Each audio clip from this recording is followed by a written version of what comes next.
Bonjour tout le monde, j'espère que vous allez bien. Donc avec vous, votre professeur d'SVT, Madame Bourahanan. Aujourd'hui, on va faire une petite présentation de la matière d'SVT. Donc, qu'est-ce que c'est que l'SVT?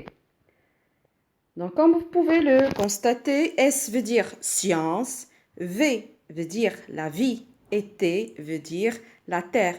Donc, SVT, ce n'est que les initiales de l'expression science de la vie et de la terre.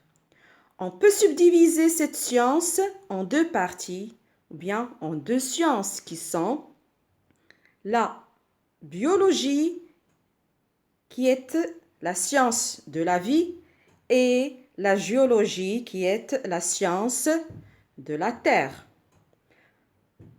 On va commencer par la biologie. Le terme biologie peut être subdivisé en deux parties, bio et logie. Bio, un mot d'origine grecque ou bios qui veut dire la vie, alors que logie ou logos veut dire étude.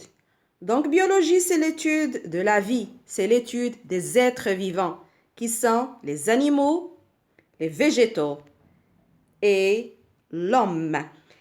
La biologie, donc, c'est l'étude des êtres vivants et aussi de leurs caractéristiques qui sont la respiration, l'alimentation et la reproduction. Passons à la géologie. Géo veut dire terre, logie veut dire étude. Donc géologie, c'est l'étude de la terre, ainsi que leurs constituants qui sont le sol, les roches et l'eau. La géologie ne s'intéresse pas seulement à l'étude des constituants de la terre, mais aussi à l'étude des phénomènes géologiques externes, appelés aussi phénomènes géologiques exogènes, tels que l'érosion, le transport, la sédimentation et la diagenèse.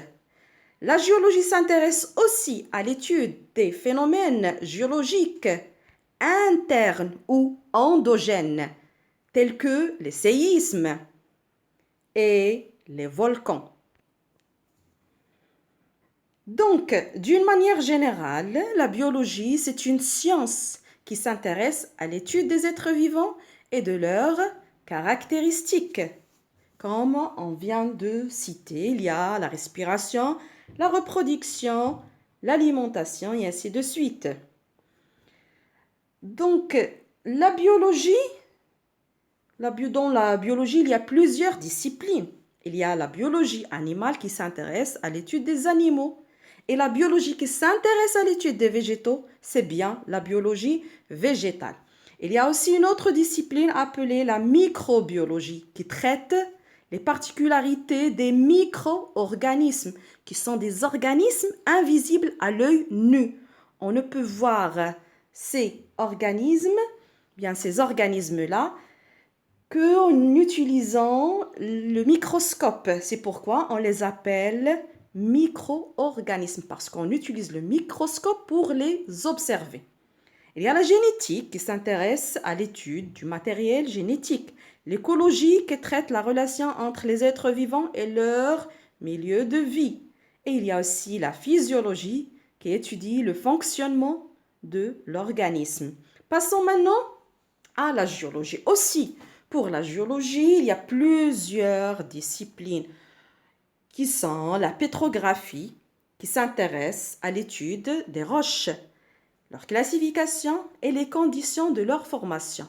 Il y a aussi la sédimentologie, qui étudie les roches sédimentaires et les phénomènes géologiques externes qui aboutissent à leur formation. Il y a aussi la stratigraphie. Donc, c'est une discipline qui s'intéresse à l'étude des strates géologiques ou bien des couches géologiques.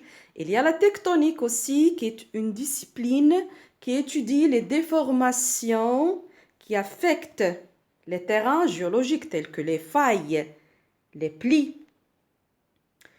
On récapitule. Donc, science de la vie et de la terre est subdivisée en deux parties. Il y a la biologie et il y a la géologie. Biologie, étude des êtres vivants. Géologie, étude de la Terre.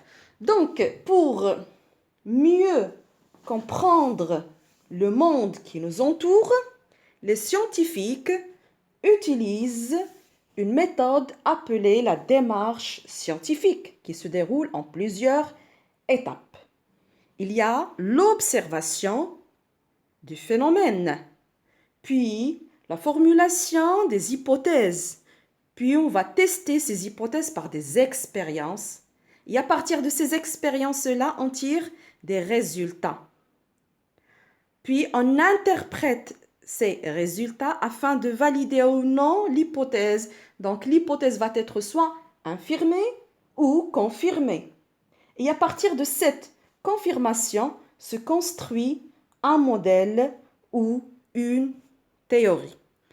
Donc voilà, merci pour votre attention et à la prochaine séance, Inch'Allah.